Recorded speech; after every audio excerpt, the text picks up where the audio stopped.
بتعرف يا صاحبي مستر بيست قال ايه عن نفسه وهو عنده 8000 مشترك؟ قال عن نفسه من 5 سنين الكلام ده.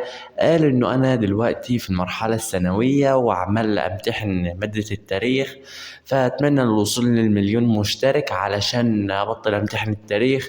احلم انني اصبح منشئ محتوى ومش عارف ايه، وقاعد يتكلم طبعا، وده كله من عنصر تطوير الذات.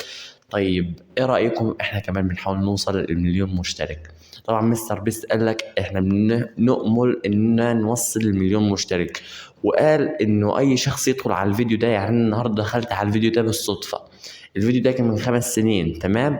انا لما دخلت عليه مستر بيست قال اللي دخل على الفيديو ده النهارده طبعا يبص انا معايا كام مشترك، يشوف يرى ان عدد المشتركين انا الان 8000 مشترك، ومعايا مليون وميتين مشاهدة، وانا دلوقتي 500 مشترك ومعايا 20 ألف مشاهدة تقريبا. بس كده، ما تنسوش الاشتراك.